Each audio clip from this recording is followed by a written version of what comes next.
One of the focal points of Castlevania Nocturne that many might have overlooked is this book with an eye on the cover. It's brought to our attention towards the end of Season 1 as the root cause for Machecoul's night creature problem. And in Season 2, it is sent back to where it came from. But in between all that, there are a few moments that, to us, reveal its true nature. And that is that this is most likely the infamous Grimoire of Souls from the Castlevania game of the same name. Of course, it has been adjusted to fit the context of the anime series, but make no mistake, it is the same Grimoire, alright? In this video, we will be taking a look at how this seemingly harmless book shaped the events of Nocturne and will continue to do so in the future. So strap on your seatbelts because this will be one bumpy ride. Before we go into our explanation, we have a very small request. If you like our content, please support us by subscribing to our channel. This is a small click for you, but for us, it means a lot. Thank you. Let's begin. It's a book that brings history to life. The Grimoire and Grimoire of Souls. The Grimoire of Souls is based on a concept that was first introduced in the co-op game Castlevania Harmony of Despair. In that game, the basic objective is to play as a group of iconic Castlevania characters stuck in different versions of Dracula's castle, fighting alongside heroes of their corresponding time periods, with the ultimate goal of beating Dracula back into his eternal slumber. The point of the game was to give Castlevania players a co-op mode experience, and while we can't say it succeeded in doing that, it did give us a plot for one of the most interesting Castlevania games. Castlevania Grimoire of Souls takes place after the events of Aria of Sorrow and Dawn of Sorrow, though it ends up reworking some of the elements of the latter. In it, Alucard, under his disguise as Genya Arikado, receives a message from Lucy Westerna, a witch working with the organization called Elgos. Elgos was founded in 1999, shortly after the fall of Dracula, and its stated purpose was to guard his remains and the dark grimoires that were capable of tempting people into trying to resurrect him. That didn't stop Graham Jones and Celia Fortner from trying, and the latter actually managed to do it if the player made disastrous choices during their Dawn of Sorrow playthrough. Lucy's job in Elgos was to make sure the grimoire stayed in shape and out of prying hands. But her restoration jobs had inadvertently woken the dark magic within them, and now she needed Alucard's help to stop Dracula's resurrection. In the game, Alucard enters several different grimoires, each of which transports him to a different time period from the Castlevania franchise. The grimoires are essentially living memories. They're a record of the entire life of Dracula and his castle, both of which are beings of chaos. When Alucard starts on the game, he's unexpectedly welcomed by Death, who engages him in a battle much like the events of Symphony of the Night. Lucy is confused by Death's appearance because there should be no external interference apart from the one that she allows. But Alucard dismisses it because he knows Death's pattern all too well. He suspects that it's here to try and resurrect its master for the umpteenth time. And he isn't wrong in making that assumption, but he also isn't right in deducing how it got inside the grimoire. Nevertheless, he and Lucy venture forth into the first timeline dispute of the 10 they need to resolve throughout the game. And this one is set in 1792. The Belmont that is inscribed within the grimoire is Simon Belmont for some reason, not Richter, but Maria Renard is still there, at least. When Lucy summons her for help, Alucard is reminded of their past relationship, and this throws him off his game a little bit. Otherwise, there's no way that the weird behavior of Elgos chairman Seward would have escaped his watchful eye. The big boss of this level is a giant bat, and after defeating the bat, Alucard and Lucy are able to collect the vital soul from the grimoire and return the flow of chaos to the direction it should be flowing in. But this was just the beginning. The next chapter took them to 1944, the era of Jonathan Morris, and this time the vital soul's guardian was Headless Dullahan. The third chapter takes them back to 1972, this time adding Richter to the crew, while the fourth chapter revisits the Symphony of the Night. Chapter 5 takes everyone to the Ecclesia timeline and At the end of it, the group decides to split. Each chapter takes place in separate grimoires, and the allies that Alucard and Lucy gather migrate with them. But whenever one of them starts to fade away, it means someone was trying to rewrite the grimoire, which could end up wiping them out of existence. In the fourth chapter of Grimoire of Souls, Soma Cruz, the man who used to be Dracula's reincarnation, inexplicably arrives in his Dark King Soma persona. He's being led by Hermina, who used to be an Elgos employee. This makes us assume that she's the one who is rewriting the grimoires and is behind all this chaos and destruction. But turns out, that isn't the case.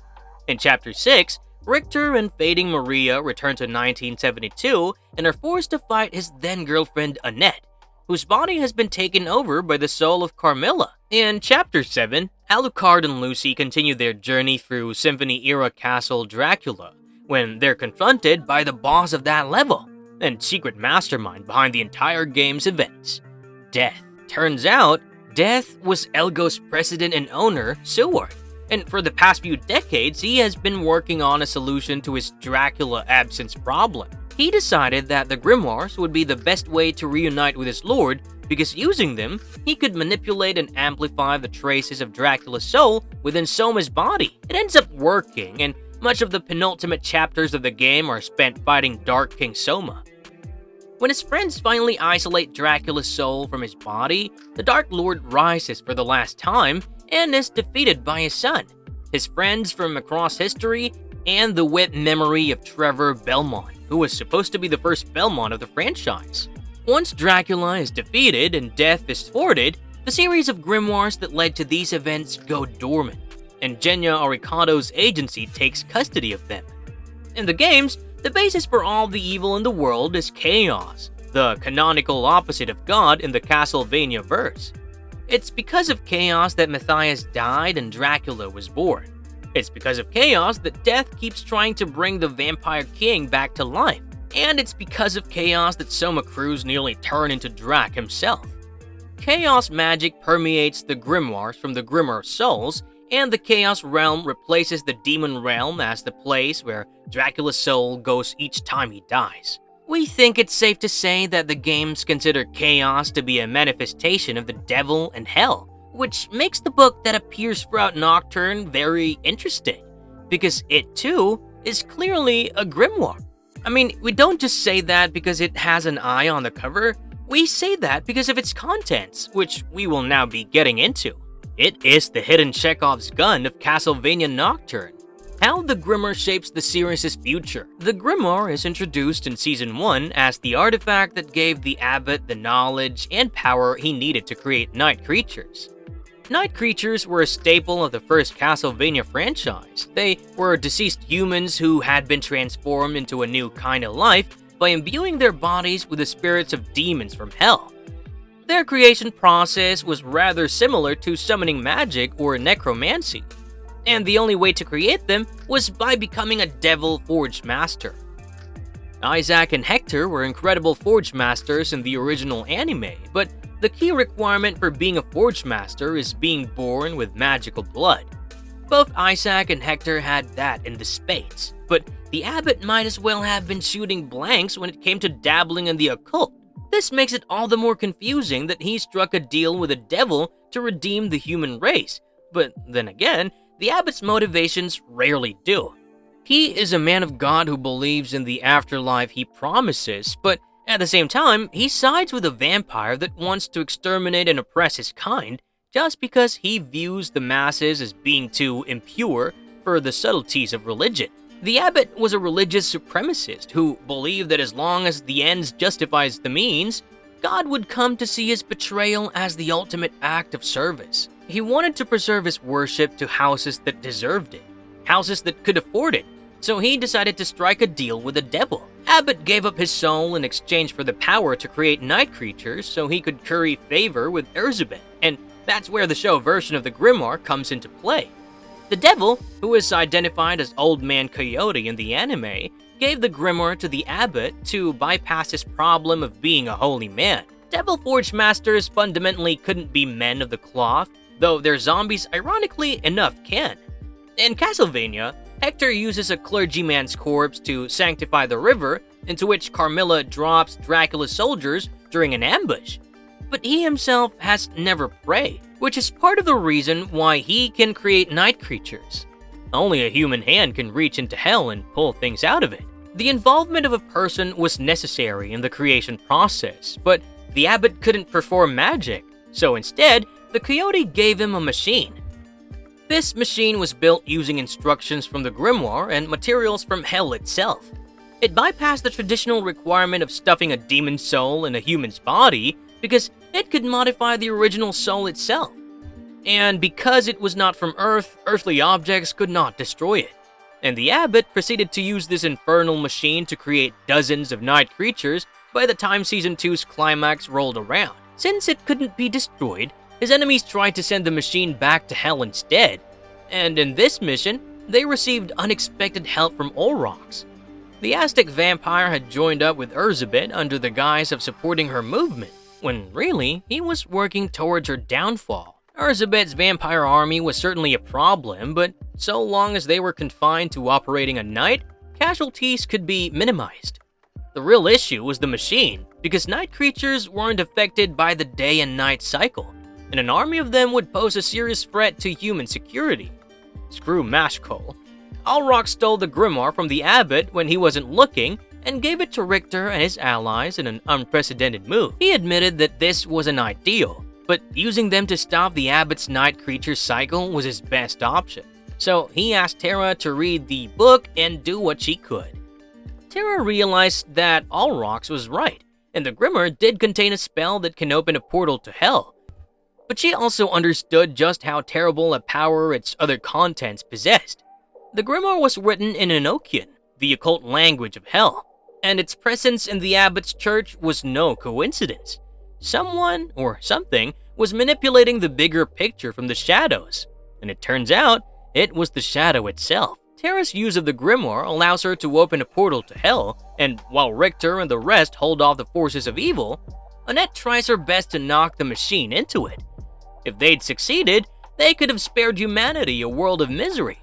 But alas, Erzsébet arrived in that moment. Terra dropped the Grimoire when she realized Bathory was going to give Maria a fate worse than death by turning her into a vampire, and she volunteered herself for the process.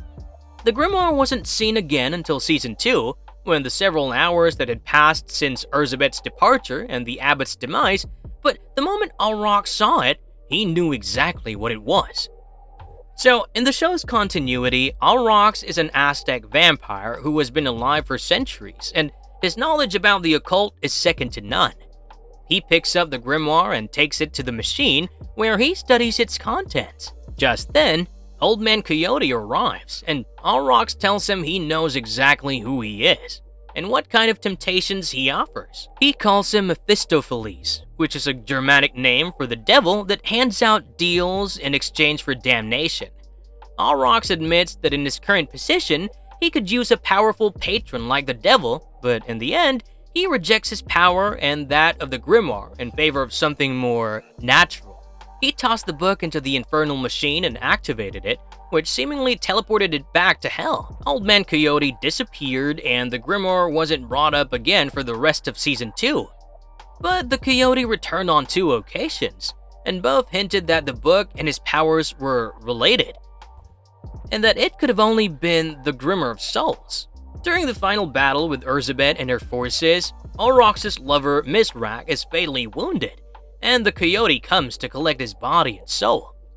Mizrak had been a willing participant in the abbot's evil schemes, so it was only appropriate that he becomes a servant of hell. Even Alucard was freaked out by the Coyote's presence, and he immediately aimed his sword in its direction, ready to let it loose at any moment. Olrox manages to convince the devil that Mizrak wasn't for him because he already had plans to keep him alive. Just like his previous lover, Olrox turned Mizrak into a vampire, and thus did they cheat the devil. But the devil didn't seem to care because he had a new pawn in the powerful and brainwashed Terra. Terra is a speaker and now a vampire. And between those two things, it isn't much of a stretch to think that she can get her hands on the Grimoire again. The last shot of Nocturne's second season shows us smiling a sinister smile, as Elizabeth's co-conspirators are killed and the coyote places its hand on her shoulder. In Grimoire of Souls, it's a member of the Lickhard family who manipulates the Grimoires in order to wipe out Dracula forever. The Lickhard family were renowned for being magicians and excellent warriors who bore the Alucard spear as a complementary weapon to the vampire killer in the era where it was wielded by the Morris family. Though Tara's family name isn't revealed, we wouldn't be surprised to discover it's Lickhard, because like we mentioned before, she's the primary candidate who can pull off the events of Grimoire of Souls in service of Satan. The Netflix series might not take into account the cyclical nature of Dracula's resurrections, but it certainly acknowledges the cycle of evil. Just Belmont says that evil cannot be defeated, and in a way, he's right.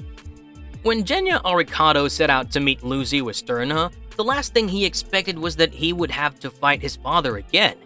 Yet that's exactly what happens in the final chapter of Grimoire of Souls. If that book is adapted as a weapon of the devil in the anime, then it opens up so many avenues for the franchise's growth because it then becomes the bridge towards the next major time jump. After Richter Belmont, the character that truly captivated Castlevania players in accordance with the game's continuity is Soma Cruz.